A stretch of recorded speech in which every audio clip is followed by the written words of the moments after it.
sure you'll do great. My mother smiled.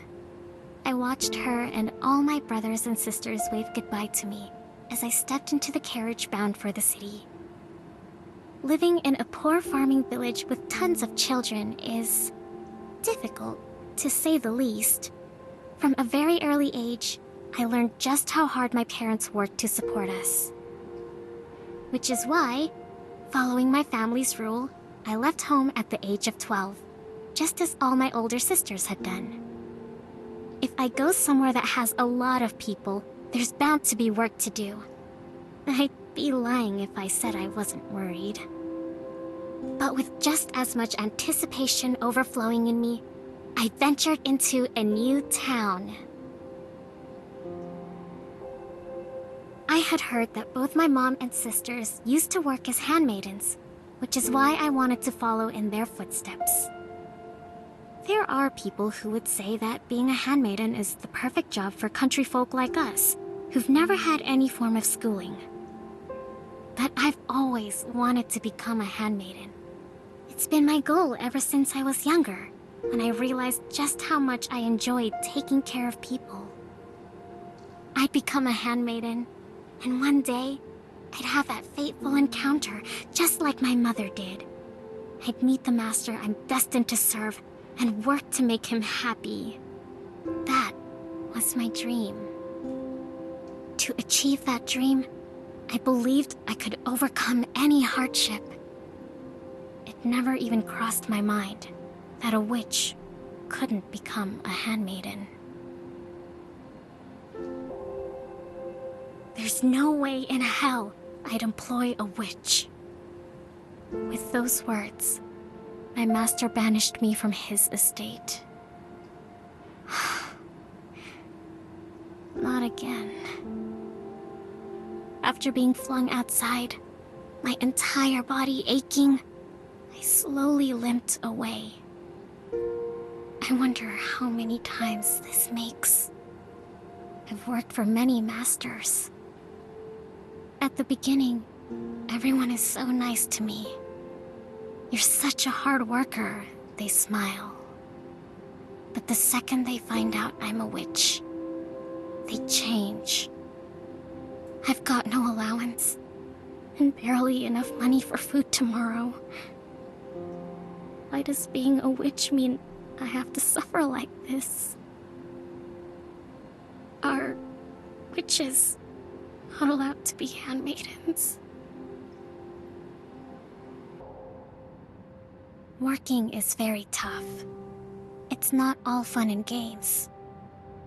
That was what my sister wrote in one of the letters she used to send me.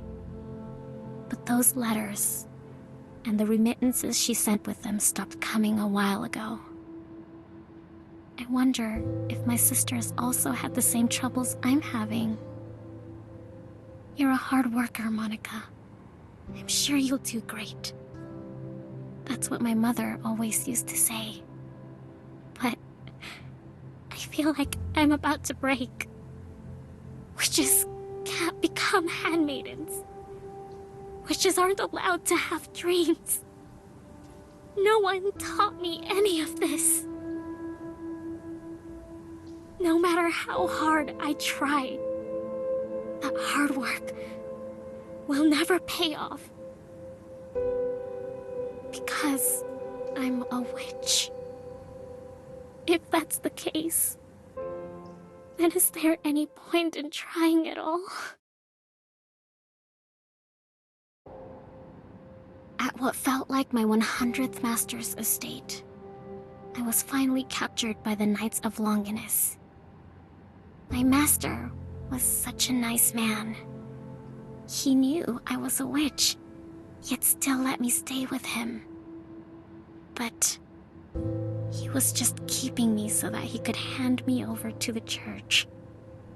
I was never truly welcome there.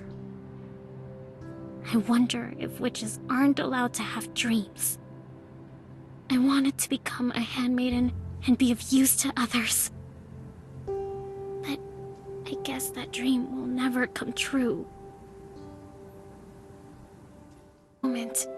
The knights that were dragging me away went flying. and a strange man and woman rescued me.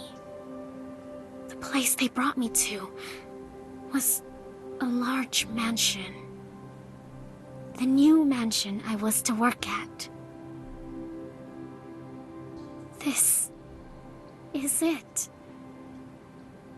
This is my fateful encounter. Mom, I finally met him. The master that I'm destined to serve.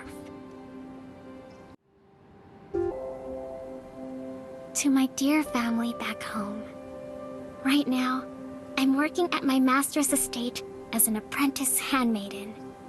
He rescued me when I got caught up in the witch hunt and agreed to let me stay with him. My master is fighting every day to save other girls who are in the same situation I am.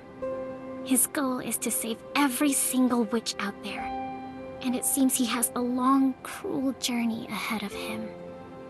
So in order to help ease his troubles even just a little bit, I want to serve as his handmaiden and take care of him.